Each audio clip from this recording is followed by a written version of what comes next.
Mobile hunters, if you're interested in upping your mobile game, then head to tetherednation.com and check out their saddle gear. There are a few things you can actually buy that will help you become a better deer hunter or give you the freedom to hunt any tree or any situation. This is the reason why I started saddle hunting in the first place and why I use Tethered's gear. I can honestly say that Tethered's saddle gear has changed how I hunt for the better. Big tree, little tree, from the ground, it doesn't matter. I'm untethered by my gear to hunt the best setup for the situation, instead of hunting for a tree that my gear can use. My current core setup consists of the Phantom saddle, tethered one sticks, and the Predator platform, along with an assortment of their accessories. So if you want to up your mobile game, head over to tetherednation.com. If you're like me, you spend lots of time poring over maps, looking at weather data, all in an effort to help predict when and where my best times to hunt will be. It'd be nice if there was a reliable source with all this information in one place. Enter the Spartan Forge app. Unlike some other predictive apps on the market, Spartan Forge was created from military combat intelligence experience tailored for hunters, and stands at the nexus of machine learning and white-tailed deer hunting. No more man-made algorithms. This is a predictive model based on real GPS-collared deer data, historical and predictive weather, and the next level of mapping imagery, all at my fingertips. I've been using the iOS app this season, and it has replaced all my other mapping tools. Visit SpartanForge.ai and sign up today, or head to your iOS or Android app store. Use the promo code TRUTH to save some money and download it today.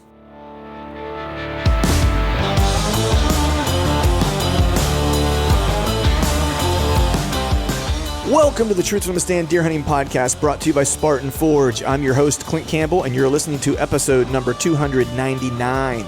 Today I'm joined by my good buddy Chad Sylvester for our annual Goals, Dreams, and Hopes for the Season podcast. So stay tuned.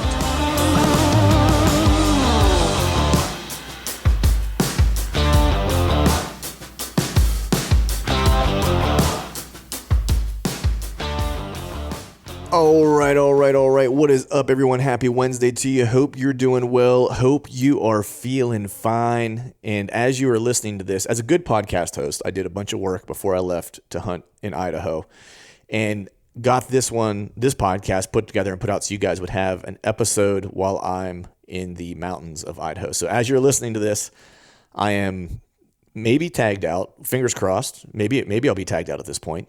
But if not, I'll be traipsing around the mountains, trying to locate elk, trying to stick an arrow in elk, and that is what is going on. So we're going to keep this up front really short.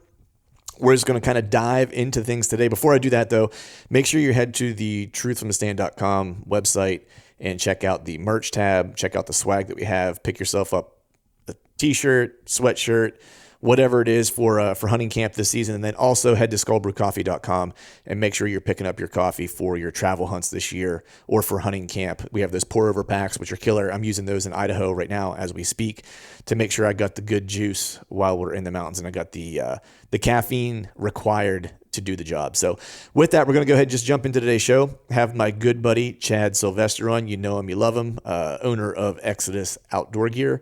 I try to do this podcast every year, and it seems like the timing was right. It mapped out pretty well to launch this week.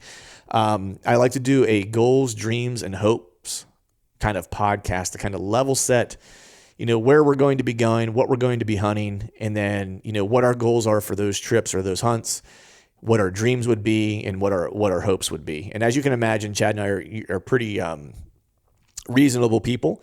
And we're both hunting Idaho this year, and we'll talk about that. And our goals, I think, are relatively reasonable. We're not necessarily guys that are going to shoot for the moon per se. For both of us, a lot of times it's just having the experience that we want to have. And filling tags is awesome. Always love doing that. But I think that if you've been doing this long enough, you kind of realize that if you measure your not your success, but your how good a season was, or it's something to that effect. I'm not finding the right word for that today. But if you look at it through that lens of filled tags is the only way to measure how good the season was, and you really kind of miss a lot of the things that are kind of in between. So we talked a little bit about that and just kind of level set what we're doing for this year. So we're going to go ahead and jump into today's show. And as always, I want to thank you all for listening. All right, folks, welcome back to another episode of the Truth from the Stand Deer Hunting Podcast. And today we're doing our annual hopes, dreams, goals for this season. And usually at the end of the year, I do a wrap up with my buddy Chad where we talk about all of our failures. This is the hope-filled episode. that we do annually, where we talk about what we hope to achieve or what we hope happens during the course of this season. So what's going on, buddy? How you doing? Doing good, man. Not too much. Just enjoying the Friday at the office and just getting after it, man. Yeah, I hear you, man. I know Friday couldn't come soon enough this week, man. This week was just a rough one. Like, this is our busy time of year, or at least for my department, at least, where I'm just getting crushed. And Friday was a welcome sight when I woke up this morning. And I started going to jiu-jitsu on Fridays for like a third day during the week. So I'm always stoked about that, because this is like no training today or no drilling. It's all just like live rolling. So you just kind of get to go in and fight for 2 hours, which is cool. Oh, sweet. Yeah. That's how I end my weeks now. I basically go in and get my ass kicked for 2 hours, That sounds fantastic. It's a nice kind of like period or exclamation point to the end of the week whenever you get to go in and do that. But with that, we're gonna go ahead and just jump into the straight dope, man. I figured what we would do, because we have some similar things going on this year, and then we have some slightly different things going on this year. So this year, you and I won't be traveling together as it stands right now. Like, something might change as the season kind of draws. Maybe we fill tags early somewhere and we end up taking a short trip or something like that. But as things stand now, we're going to kind of go our separate ways for this season, because you drew Iowa, I drew Kansas. So that's typically like our whitetail hunt, which we'll be in the same region, but we'll just be in different places. Right. We're each kind of, I'm doing PA. You're, of course, Ohio guy, so you'll be in Ohio. But we're both going to Idaho, not together, but we're both going to Idaho. So it's kind of a jacked up year. So I figured we would start with Idaho and then just kind of work our way through. So we'll start with you, man. What's your plan for Idaho, man? Like, where are you going? What part of the state are you headed to, and what's your plan? So my tag is valid in a zone in the eastern side of the state. Okay. So I'm not going to give any specific mountain ranges or anything specific on that unit, because it's one of the more sought after units. I'll say it's an archery only zone, right, with a very, very, very high success rate. Okay. So like, this is one of the tags that, if a guy just wants to go kill a branch antlered bull, not necessarily like, trophy class 300, 350 class bull. I mean, they're there, but this isn't a zone known for that. But to go get in some action and kill an elk, a branch antlered bull, this is a pretty good zone. So it's on the eastern side of the state, and really it's kind of weird. Like, the Idaho thing is, well, you went through the draw process. It's like a first come, first serve. There's no points. It's not really over the counter. You can't apply as a group. And I'll be the first to admit, like, I am an elk rookie. Yeah. I am learning. I am, trying to progress as an elk hunter, because I really do enjoy both the physical aspect of it, also being in mountainous terrain, and doing something different in the early season. Like, I really do enjoy it, but I'm not very good at it. But I've been fortunate enough, as well as you, to be invited in this group of, I'm going to call them veteran elk hunters. Mm-hmm. They're East Coast guys, but their track record over the last 15 years on killing bulls is pretty incredible. Mm-hmm. So being, the new kid on the block in that group, of course, I'm the only one that draws this dang tag. The guy that's a complete rookie, has no idea what the heck is going on, is out there by himself. But I'm going to try to make it happen, man. I'm going out.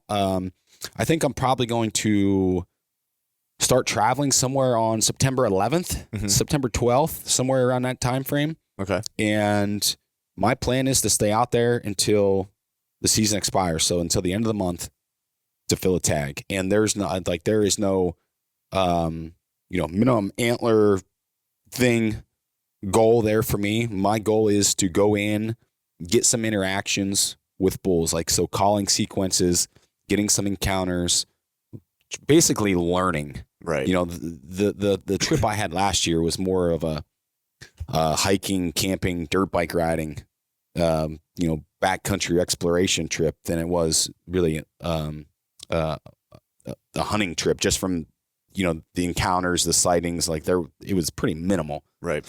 So I'm hoping to flip the script this year and just have a bunch of encounters, get around elk, learn the behavior, learn the different vocalizations, and just get some experience under my belt. But at the end of the day, like, you have a tag in your pocket, man. You're trying to kill something. You're trying to fill the tag. Right. So what I will say is I'm headed out for that last 2 weeks, and I am willing to shoot anything but a spike, basically. I was just going to ask you, like, what your, like, if you had in mind, like, what your kind of standard is, and you just kind of answered it there. So as long as it's got more than one or got a branch, like, it's in trouble.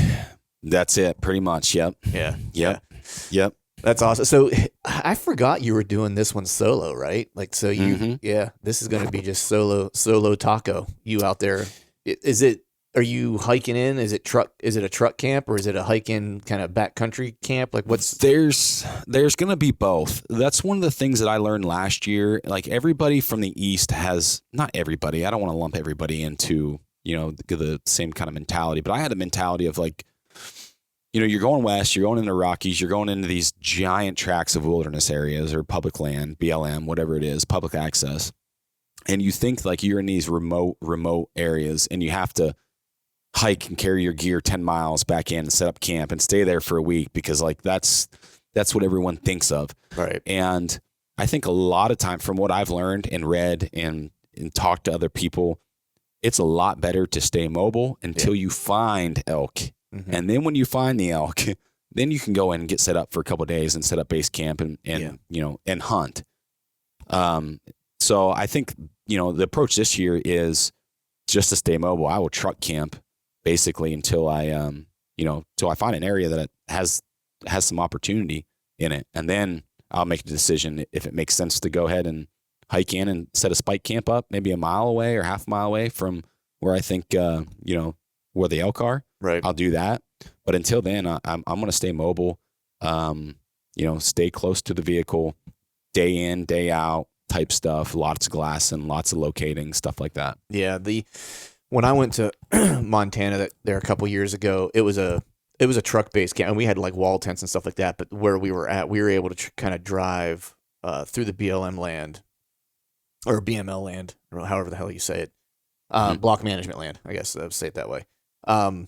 And it was through this like huge pasture ground, like, I mean, miles. Right. And so, but there was a 2-track, because they're taking their cattle trucks and cattle trailers and stuff back there at times and stuff like that. So we were able to use that to basically navigate, however far back, like 10 miles, 15 miles back through this pasture ground.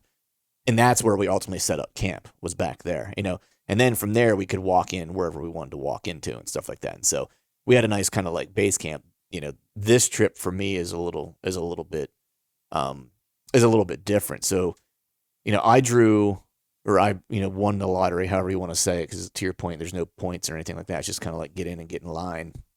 Is in the northern part of Idaho, and I'll be going with my buddy Wilson, which would be cool. And again, I'm similar to you. I'm a rookie when it comes to this stuff. Wilson's lived out there for a year now, and he spent all last season, without a firearm or without a bow in his hand, and just kind of went out with people and would call. And he's like one of those guys, it doesn't matter what it is, like he's just really good at calling. So he picked up calling like really quick, and he was actually taking people out and calling for them and stuff like that, since he wasn't able to hunt. And so he learned a good bit about the area just by kind of doing that, and figured out where there was some elk at. Now the challenge with this area that we're going to is because it's northern Idaho, like there's not a lot of glassing, and so right. A little different from you, to where we won't necessarily be able to drive around so much and like maybe find a glassing point, drive to a glassing point or something like that. Like we have to kind of get into the timber, and like it's almost like whitetail hunting to a degree. You know what I mean? To where it's like you kind of actually physically kind of go on the ground and see and try to find sign and find where the elk are at, and then make a decision as to what you're going to do. Just because there's just a lot of dark timber in that area, and not a lot of meadows and stuff like that you would think of when you think of Western hunting. So it's going to be a little bit different. It's going to be a challenge. And so I think our plan to start is we have an area where Wilson knows of some elk that are spending some time in right now. We have some cameras out there running. We haven't had but one decent bull on camera. A bunch of cows, which is kind of good for the early part of the season. At least that's our hope. And so we have a kind of a base camp kind of mapped out where we know where we're going to want to stay. And it's not far from where he's found this one particular bull bedded a few different times. So that's kind of our game plan, is try to make a move on that guy, assuming that he's still there, because Wilson saw him opening week of last year. And then he went in this summer, and he's pretty sure it's the same bull because it was the same like bedding area. And he bumped a hammer out of a bedding area. And then there's a group of cows that are maybe, no more than a half mile away from where he's at, which is around where we're planning to camp. Okay. So we're going to be relatively close to where that bull is. So the idea is that we should be able to get up in the morning. And the reason we're camping is because it's not like it's such a far hike that we couldn't walk in the morning.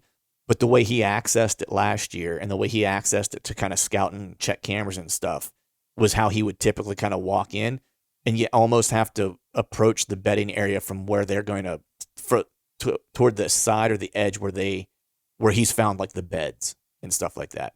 And so you're kind of blowing up your spot walking in with that access. So our idea is to kind of come around the backside, use this other, it's an old, I think it's just a super old logging road that's gated and stuff like that. It's a further hike, but we can kind of go around the backside, get up on this ridge, and basically set up camp on top of that ridge. And then that bull is bedded down the point on the front side of the ridge with the cows off the opposite side.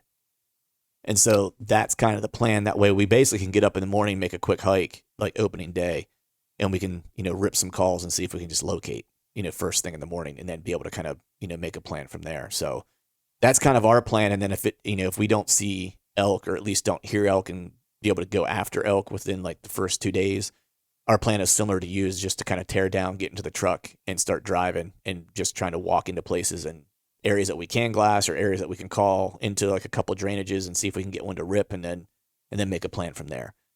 So I think that's our kind of like general plan. My standard is the same as you, man. Like I ain't trying to set any records. Yeah.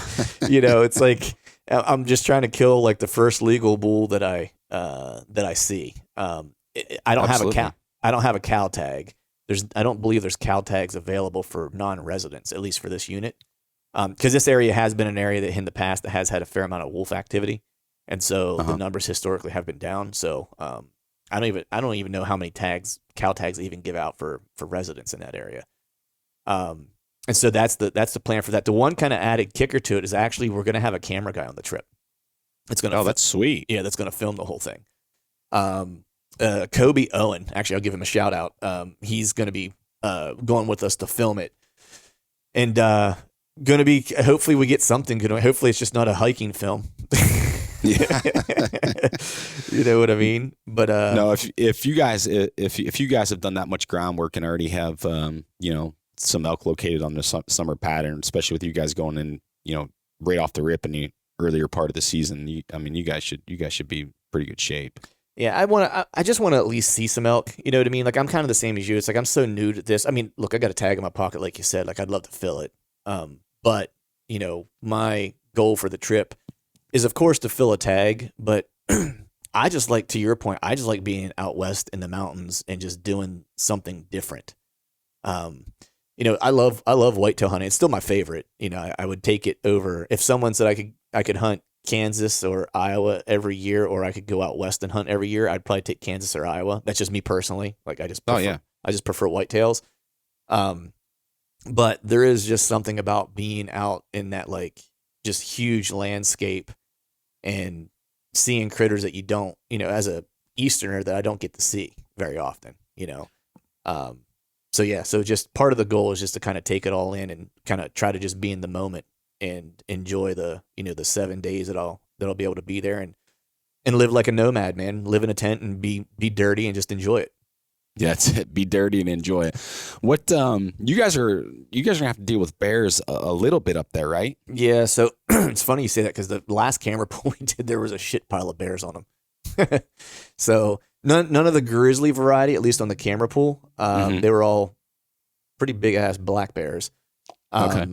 But yeah, there's a fair amount of those in there, and it is in grizzly country.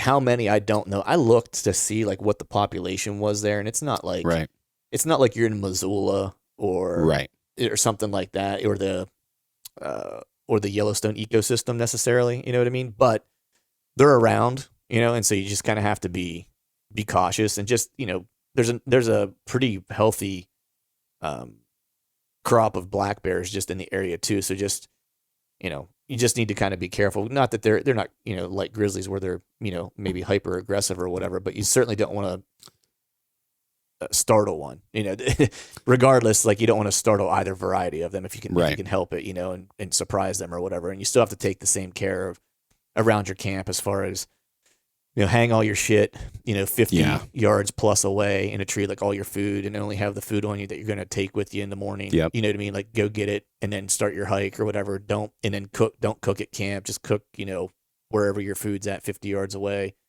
Don't set up camp near running water, like a stream or something like that, to where you can't hear and stuff like that. So, we'll all be prepared with spray and handguns and stuff like that. And the other nice thing is Kobe, who's doing all the filming too. It's not like we're taking a guy who's like, from, Maryland, you know what I mean? That's never been out. Right. Kobe's actually from, Montana and, grew up in and around, Grizz country. And I think he lives in Dillon now, and he does a lot of solo hiking, solo camping, solo fly fishing, like by himself, and so he's a pretty well adept backcountry gentleman. So, so it's not like it's not like we're having an extra person that's going to be not know what's happening essentially. So he's very comfortable in this environment. So that's another positive.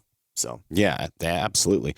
And it's not like those encounters and circumstances are the odds of stuff happening are so low, but it's just I'm going to say like the added nuisance of all the extra steps to take the precautions, like especially around camp, like you said, because I think day 3, day 4, you start to get wore down a little bit. Maybe day 5, you start to get a little lackluster. You start eating where you sleep, or you're brushing your teeth. And like, it's not just the food. It's like any kind of foreign odor, like it's deodorant, toothpaste, any of that stuff. It just, they're curious. Yeah, exactly. And so all that stuff has to happen away from camp. And the other part that I've been kind of working on, just like as far as when I do my rucking to train and stuff like that, has been, a lot of times when I'm hiking and rucking to train, not so much when I'm whitetail scouting because I don't have weight on me, but you know how it is when you start to put weight on you and you start hiking, like you start looking at your feet.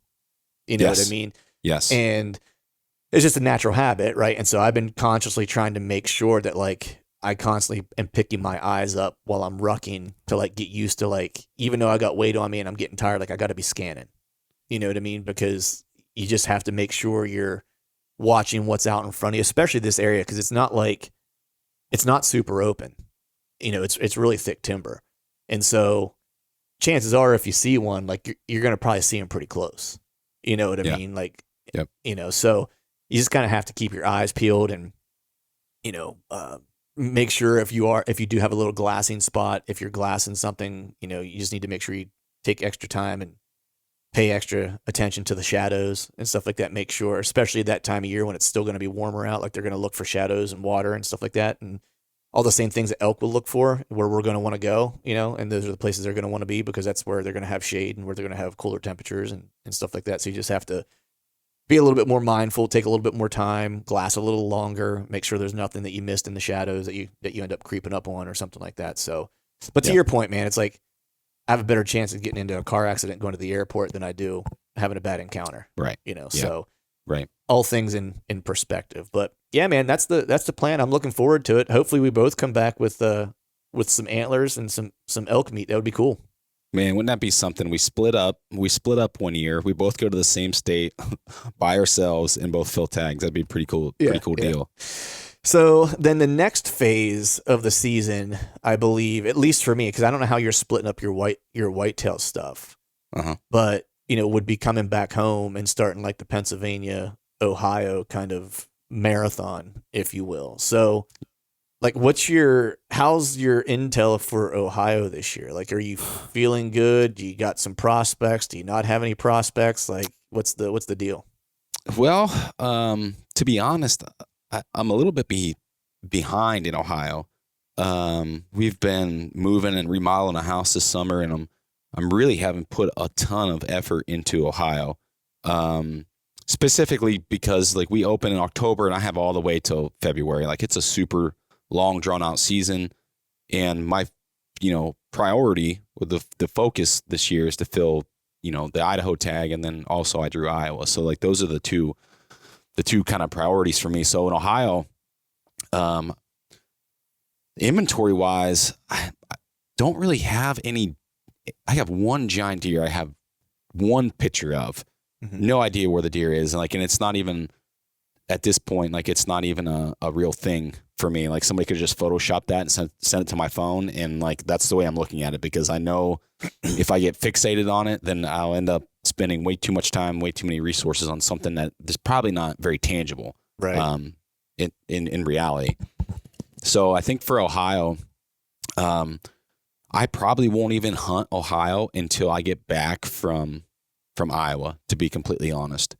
So that's like probably right now the plan is to hunt firearm season in Ohio. So that would be shotgun the week of, the Monday after Thanksgiving. And then probably make a trip to Southern Ohio, possibly with a muzzleloader if I still have a tag. And then in between, just bounce around some public, around home, around the office, in between those two firearm seasons. Right.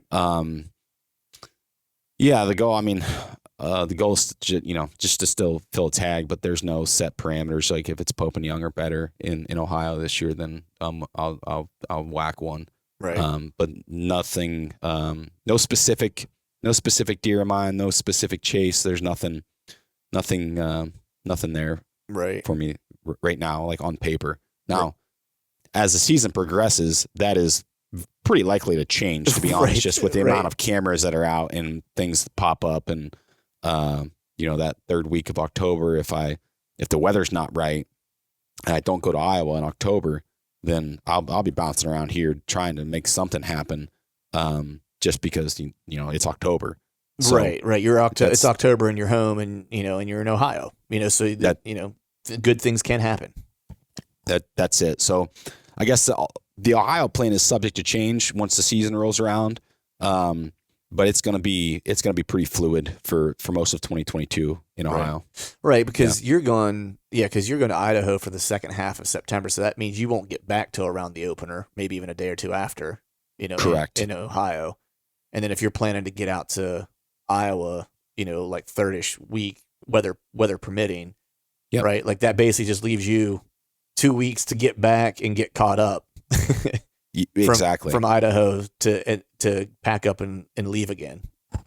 Exactly. And I think in October, the plan is to make one trip around, a cold front that later part of October. And then I kind of have 10 days blocked out, the first 10 days or so, of November in Iowa. So if something happens, then I have, that portion of November to come back to Ohio too. But right.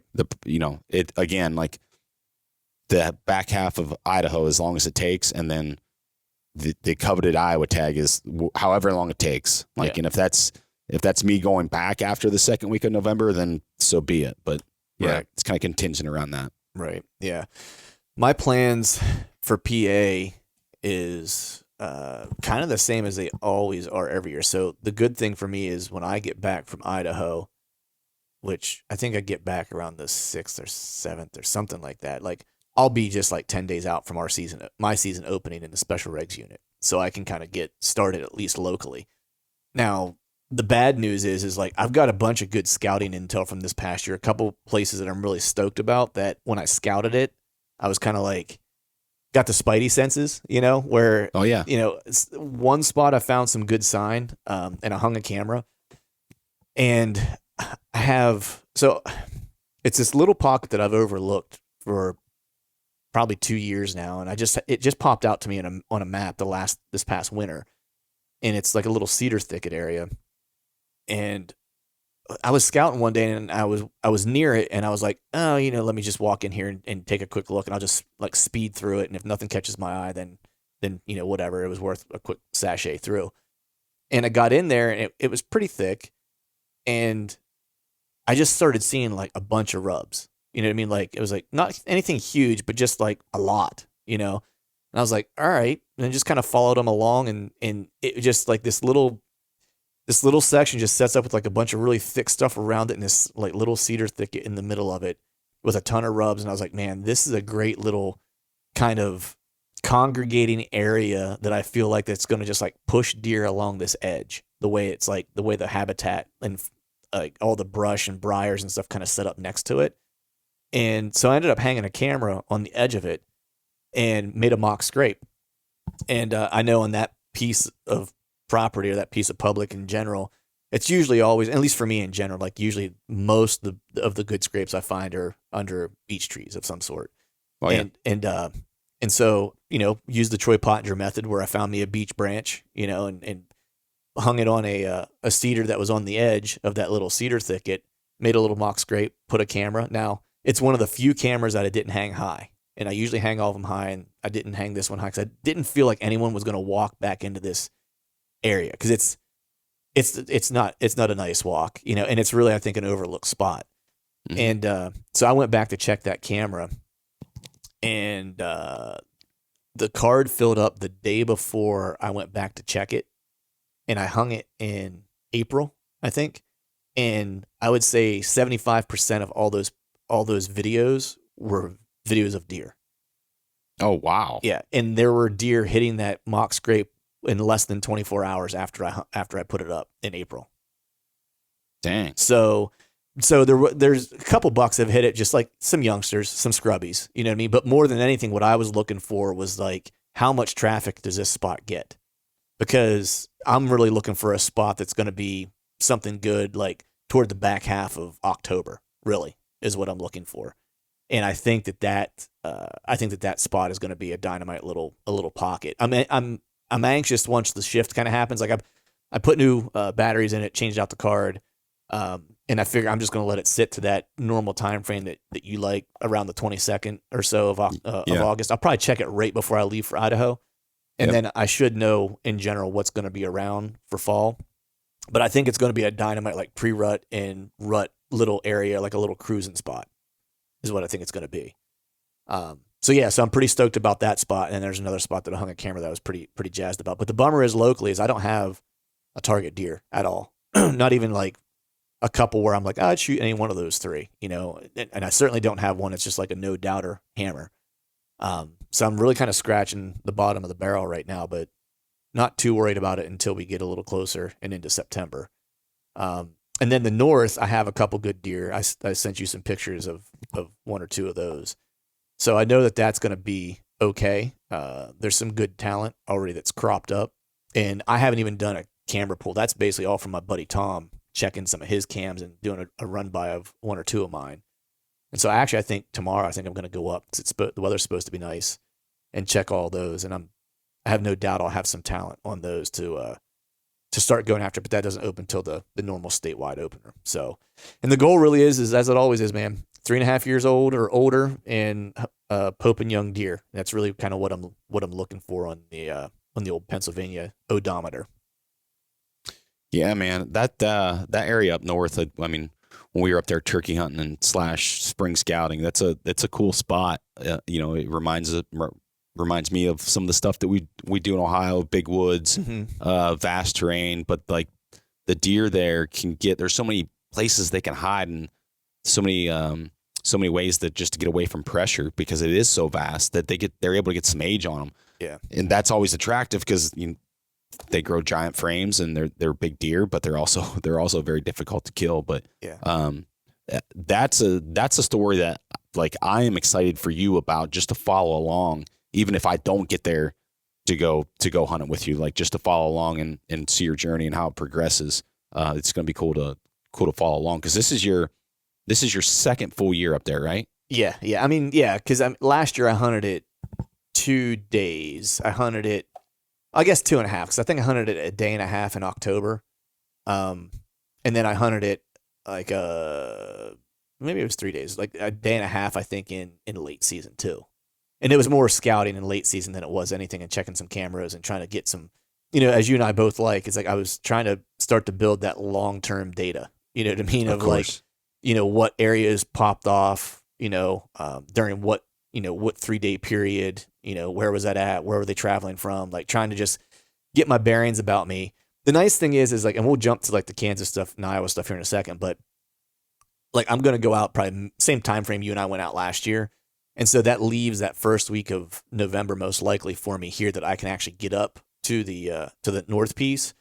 And there's a couple spots that I know from just watching last year when things fired up around certain dates that I have at least one dynamite spot that I know that if I actually hunted that 3-day window, I'd probably have an opportunity at something good.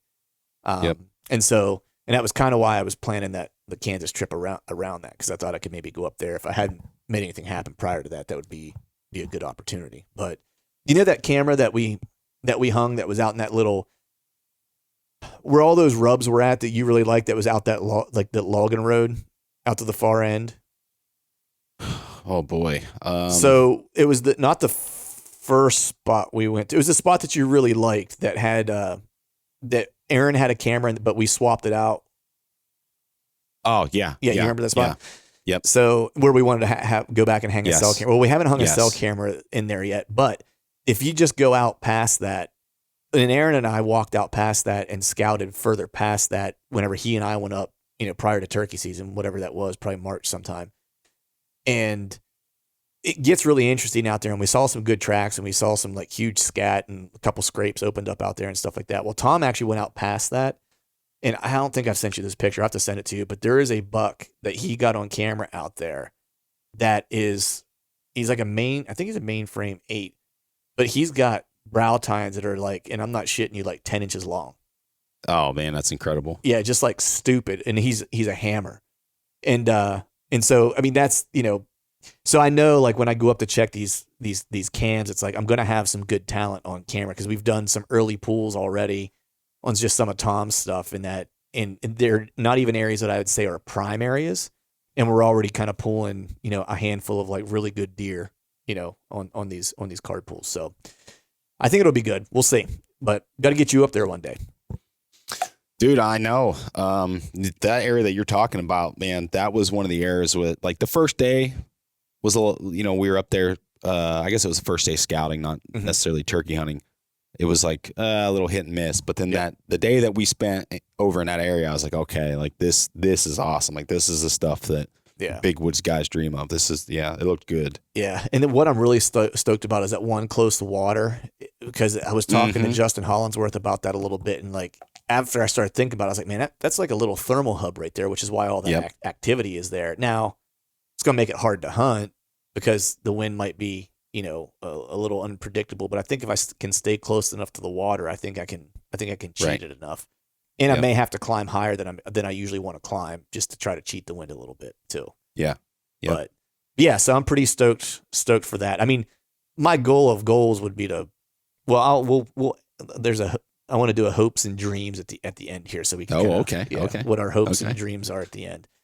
All right, so now we're going to transition to Kansas and Iowa. So we did Kansas last year, so I'm going to let you have the floor here and go first, because this is your first trip to Iowa, right?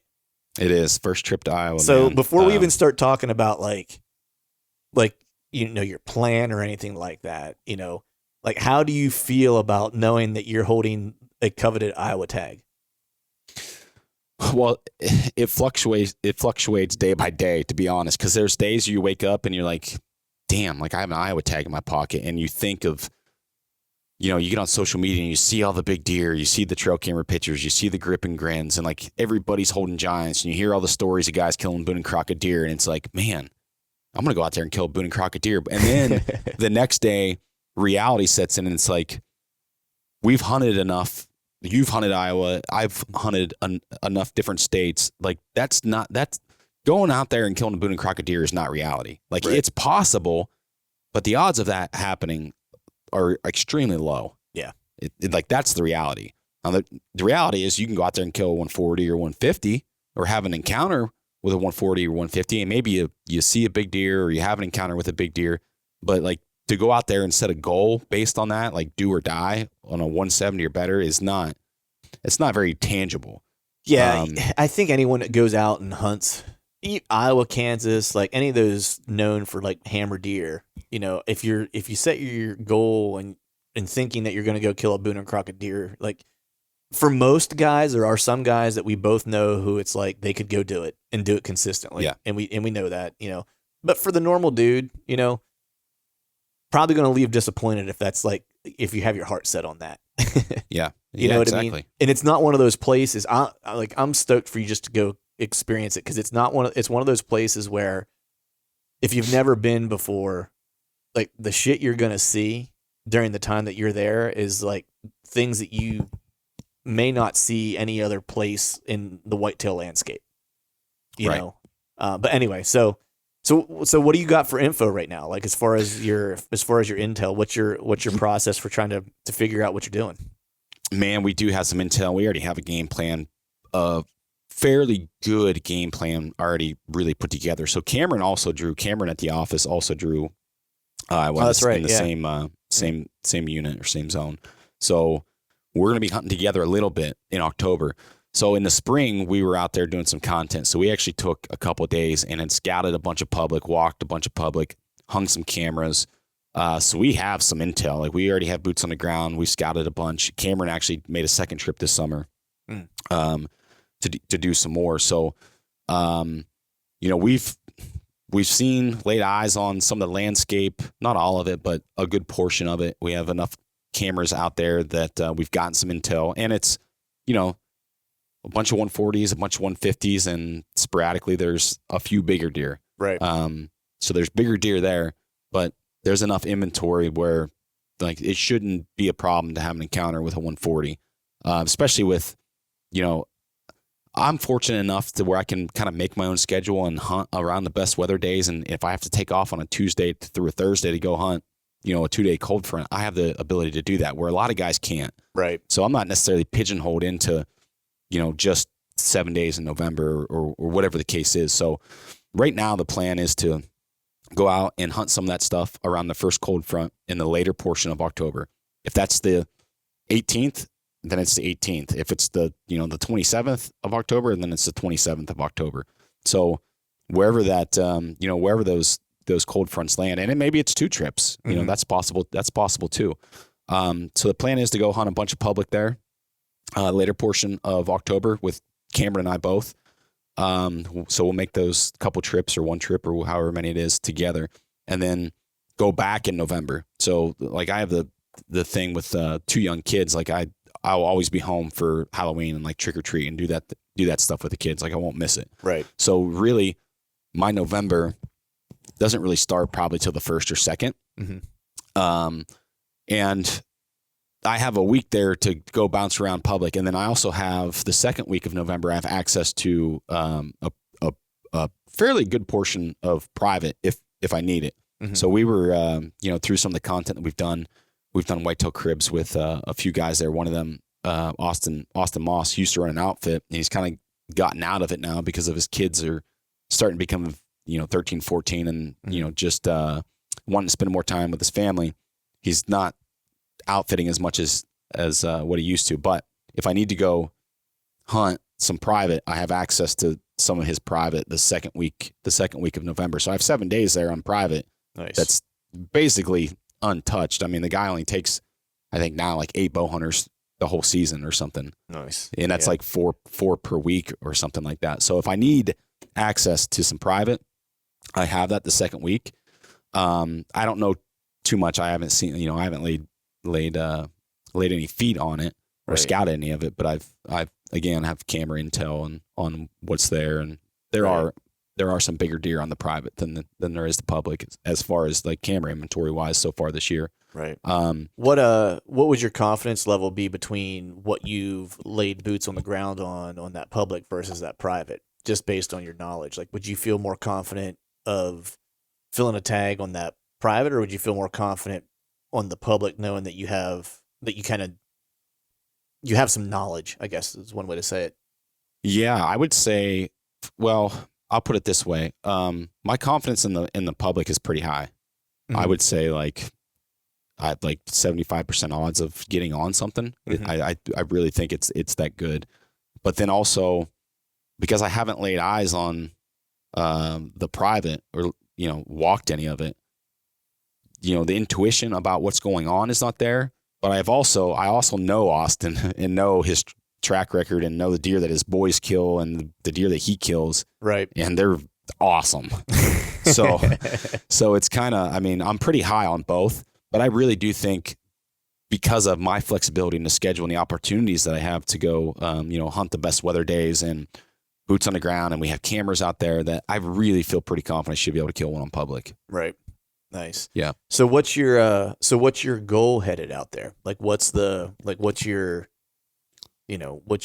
breaking point, if you will?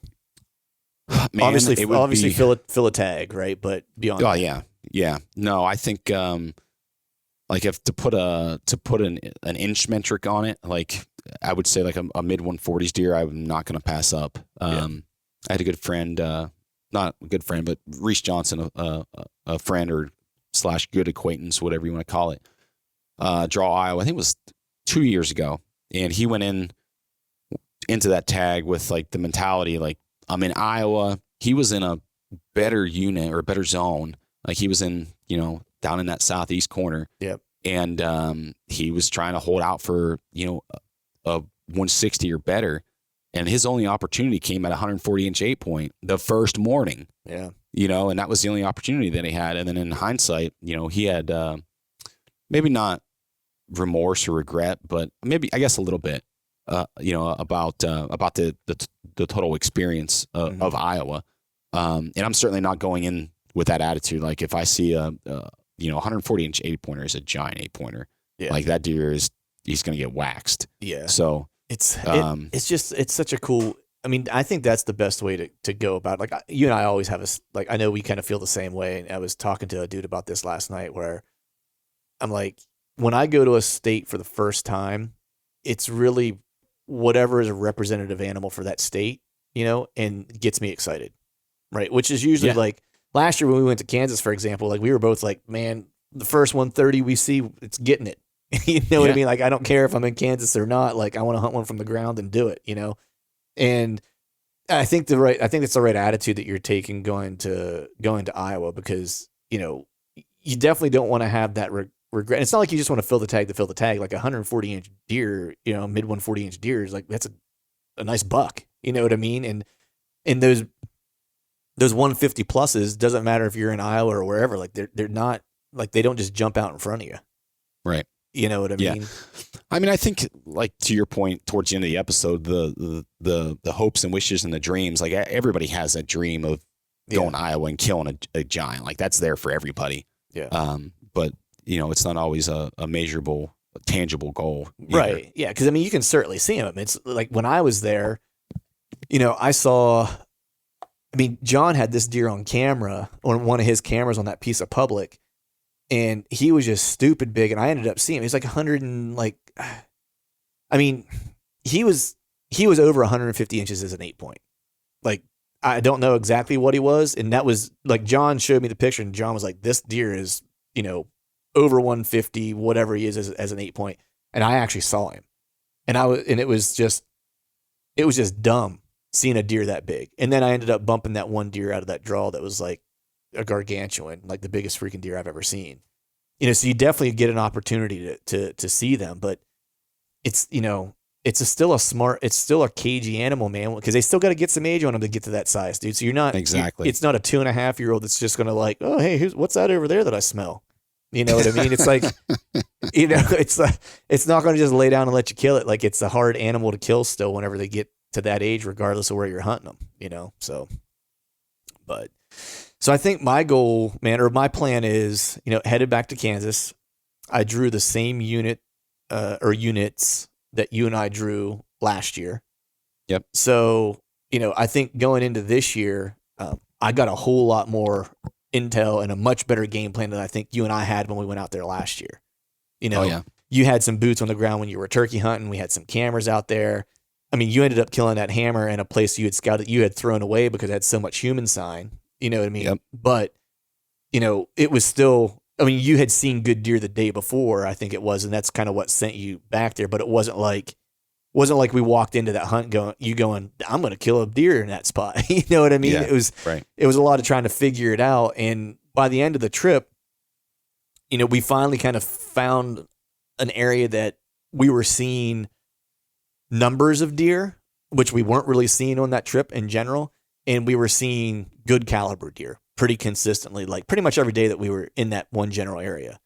And so my plan is to use what we learned last year, and I have probably like a much more targeted approach. And so I'm going to go back to the place that I ended, where we saw that, 160 that we went running after like crazy men through the woods. And then where I had that encounter on like the next to last day. So I think I'm going to start there. And I think my game plan is really going to be, I think when I first get there, because that spot has a good glassing area, is just to kind of glass the first day. Yep. And unless I see something I can like quickly make a move on, then I will.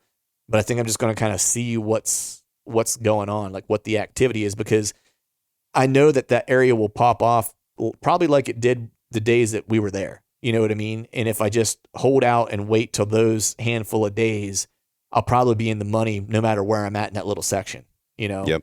And so what I don't want to do is get there and kind of bum rush in because it was good last year and burn up spots unnecessarily. Because it's the weird thing about Kansas. Like you get into these spots and it hunts kind of small in a lot of areas because you only have but so many setups or whatever.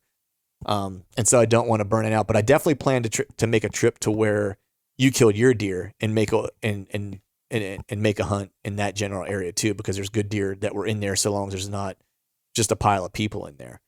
Right. Which, could be the case. But, I figured like that area, you saw a couple other good deer that were in there. It's a cool little spot. I imagine it probably holds like 1 to 2 good deer there every year, just in general, would be my guess. And so that I think is my game plan, man. I'm probably not going to spend a whole lot of time in the other places that we kind of scouted and spent time in, where we kind of tried to stalk that buck, where we glassed him and bedded him and tried to stalk him. I'm probably not going to mess with too much of that. I think I'm just going to kind of focus a lot on those two kind of areas, like where I, had some decent encounters and where you ended up killing your deer. I think is my game plan. That's exactly what I would do. I mean, what we experienced last year, I mean, if you did anything any different, you'd be crazy. Right. That's exactly what I would do. The interesting thing to see this year is just kind of noting what fields were in milo, yes, corn, and the alfalfa stuff, just to know like what the crop rotations are and how that may or may not affect deer, because that was the one thing like towards the end of the trip that I think finally kind of dawned on us. Like when we were around the big ag, there were deer there, but you couldn't do anything with them. Yeah. I mean, you got on those giant, you're hunting sections, like, so 640 acres, a square mile, and you get in these giant ag fields, and a lot of times they're milo or corn. And it's like, it's really hard to do anything with them. And then we got around those areas where there's less crops, man, there's not a whole lot of cover.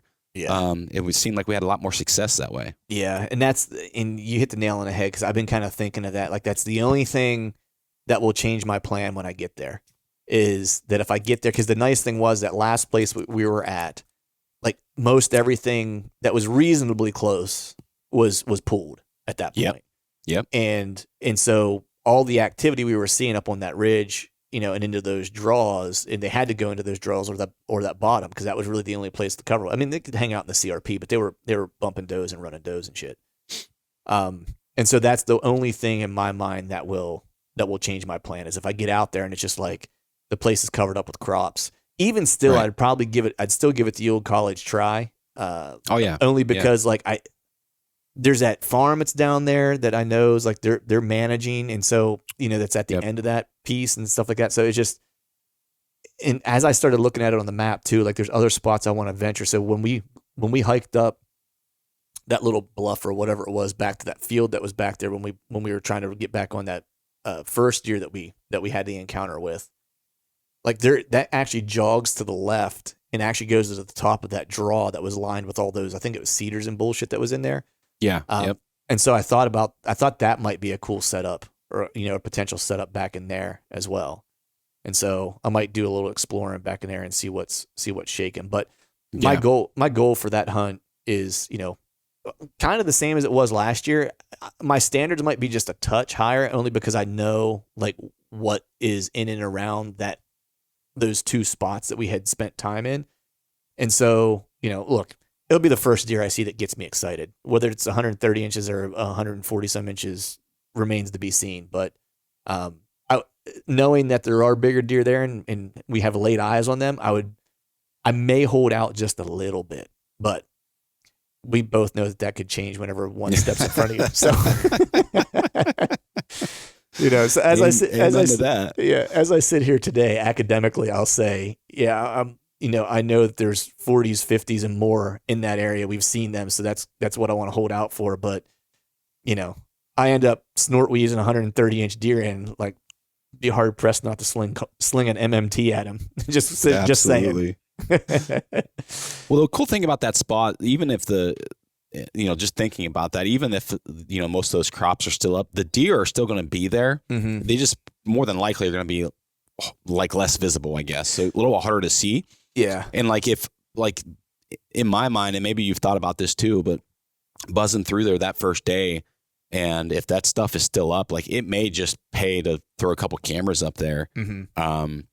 Just to see what's down and using those bottoms, even if it's, nighttime activity or whatever the case is, because I think if the crops are still on, it will be a little bit harder to glass. I mean, I'm not saying you're not going to see anything, but you're just, you know what I'm saying. They're just going to be a little less visible. Yeah, exactly. I think the one saving grace of that spot is that, when we were out there, the one thing that you didn't see a lot of that you would think of as an Eastern or Midwestern, or east part of the Midwest hunter, is that when we were in those kind of creek bottoms and draws and stuff like that, like there wasn't necessarily always like a lot of really great bedding cover there. Like most of the bedding cover was like CRP and in the crop fields. Like when you got into those creek bottoms, like they were pretty open.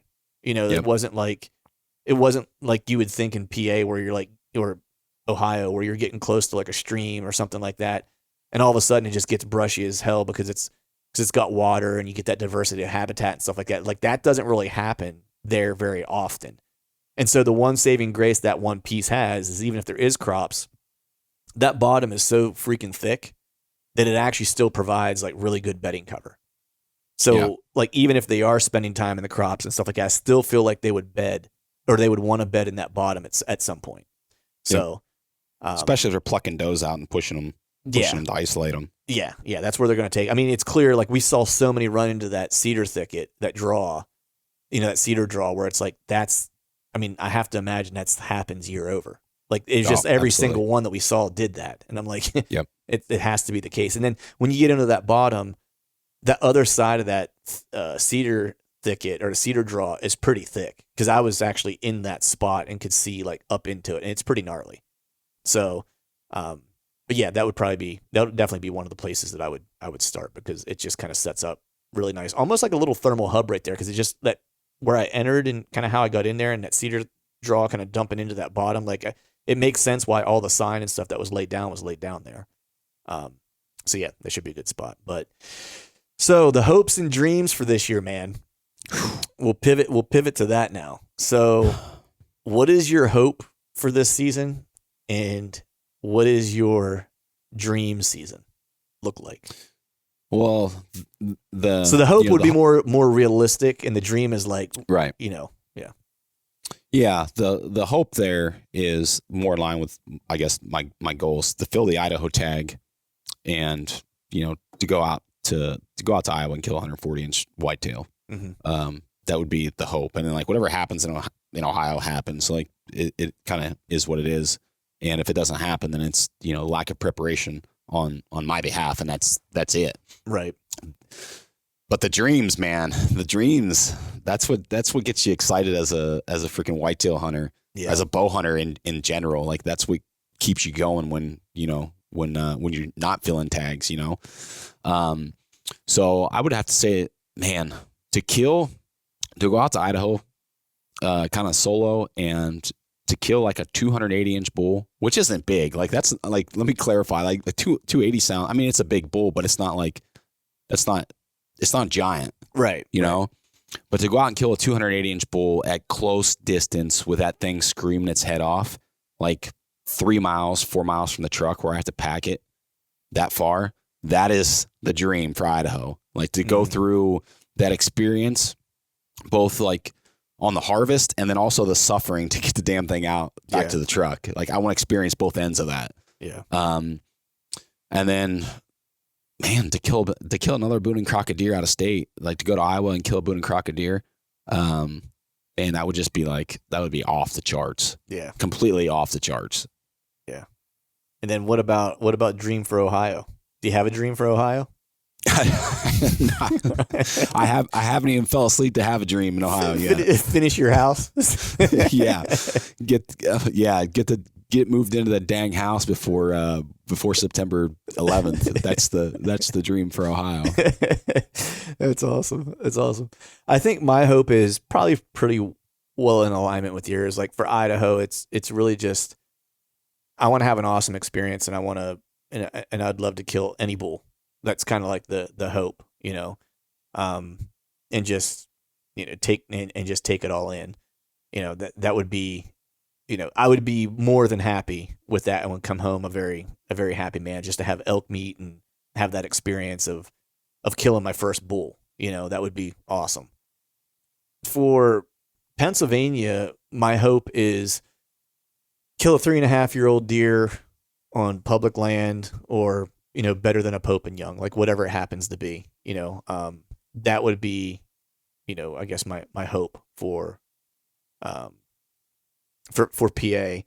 And Kansas would be that I have similar encounters that I had last year on that piece, because I feel like with a year of experience there, and a year of experience of exclusively being on the ground for that whole trip, I feel like I wouldn't make the same mistakes that I made last year that cost me, especially on that last year that I had the encounter with that next to last day. Cause that was just, I got hung out to dry, and it was a rookie mistake, and I didn't really know where I needed to set up until I got a little bit of gray light. And by the time I figured it out, like I was already in deer, and then that was really what kind of cost me. Cause if I would have got to where I wanted to get to, that deer would have been dead the first time he entered, and so my hope is just to have the same type of encounters or experiences that I had last year in that spot, because I think this year I could capitalize on it.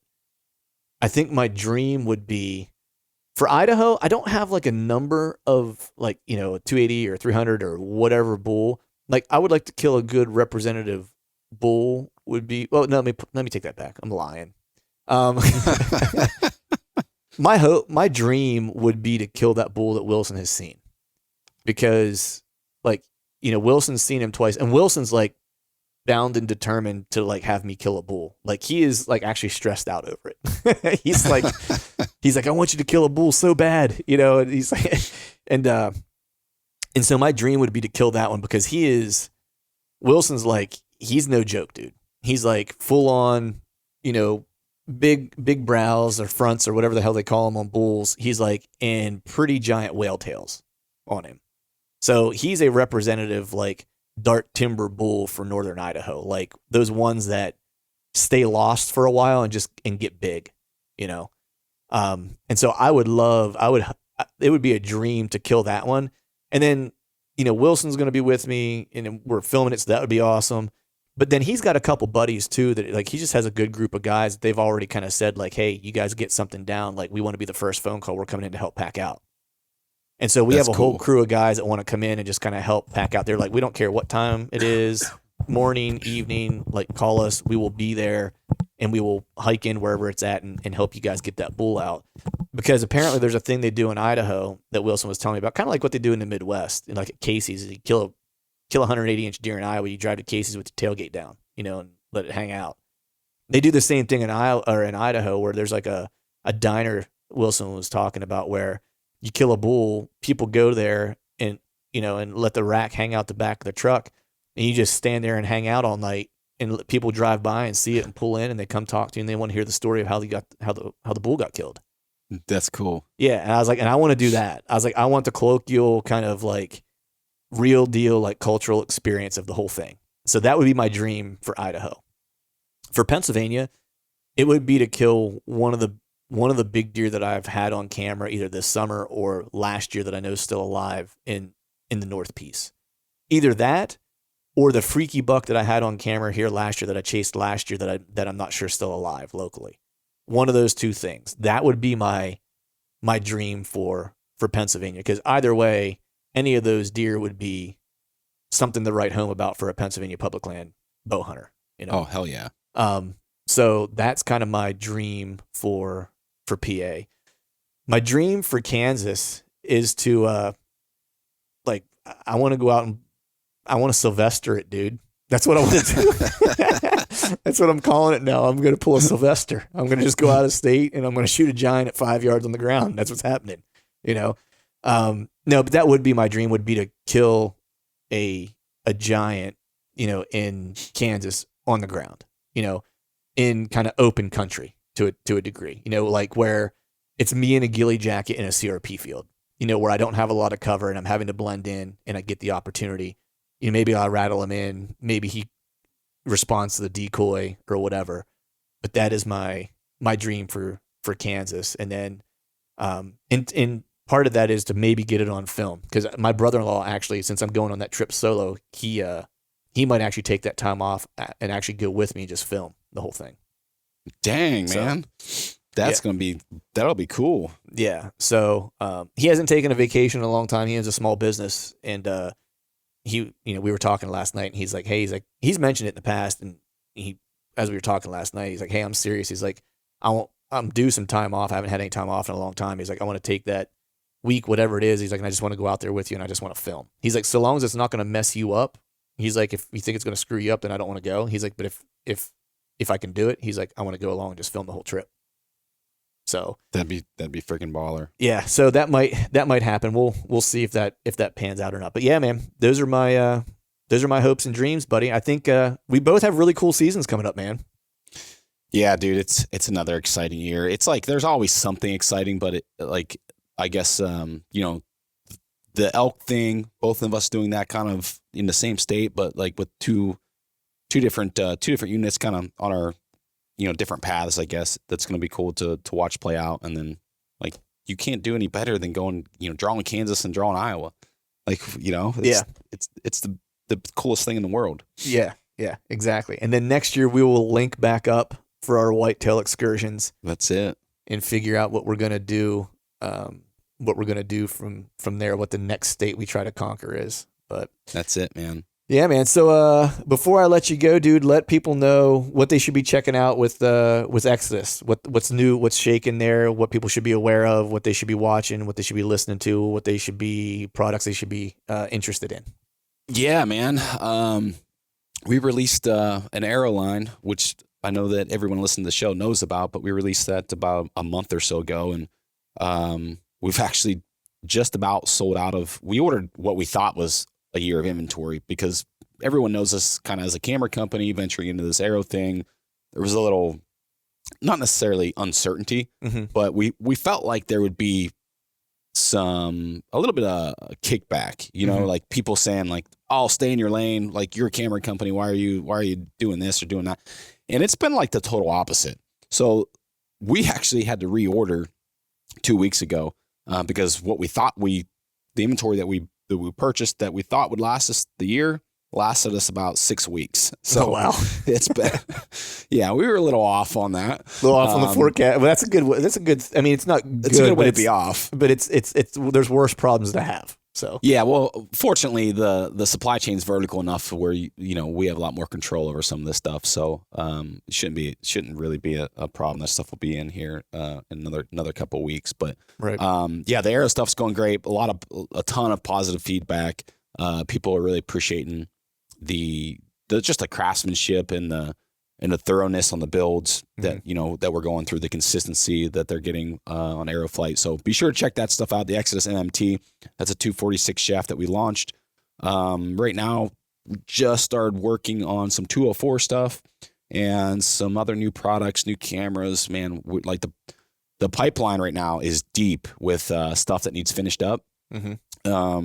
Unfortunately, that mostly falls on my plate, which is pretty overloaded at the moment. So I need to get some of that stuff wrapped up before that September 11th, that magic date. Yeah. Come rolling around. But a lot of stuff in the pipeline, man. And you could follow along anywhere on the internet, just Exodus Outdoor Gear. Social, TikTok, Facebook, Instagram, YouTube, you name it, you'll find us. You'll find it there. Yep. Awesome, man. Yeah, I've been flinging the arrows and loving them. So yeah, awesome build. The people, there's a reason why you had short inventory. It's because they're dope. So cool, brother. Well, I will let you get going, man. I'm gonna actually, for people listening at home, Chad and I actually jammed this in during the middle of the day on a Friday, so I might have played a little hooky at work, so I could do a little deer hunting work on the side. So don't tell anybody. But brother, I appreciate you coming on, dude, and I know we'll be in touch soon. But good luck this season. I'm looking forward to watching everything that goes down with all the hunts you have going on, and looking forward to both of us celebrating together, maybe at Harrisburg or maybe before all the adventures that we have this fall, man. So good luck, be safe, and good luck on the remodel. Yeah, man. Same goes to you. I think it's gonna be cool. Even though like not being there in person, but like just I know like the daily or nightly, evening, early morning text messages like back and forth is gonna be. I'm gonna be just as excited as I would, be like staying in the trailer, man. Yeah, exactly. Which I'm gonna miss. Well, I didn't bring that up, but I'm gonna miss that. Yeah. I was thinking of taking her out for the old maiden voyage of the season and knock the dust off her to go check some cameras, but I think I'm gonna wait on that. Gas is expensive and pulling that thing ain't cheap. So, all right, brother, man, I'll let you get going, dude. Thanks for coming on. I'll talk to you soon. All right. See you, buddy. All right, folks, that is a wrap for today's show. I'd like to thank all of you for listening. If you haven't yet, please head over to iTunes and leave us a 5-star rating, and be sure to subscribe to the podcast. And while you're at it, head over to YouTube and give us a sub there as well. I'd be super appreciative if you do those couple things for me. And before I shut this thing down, I need to give a big shout out to our partners who continue to help us make this podcast possible. Tethered, Spartan Forge, Exodus, and Skull Brew Coffee Company. And until next time, we'll see y'all.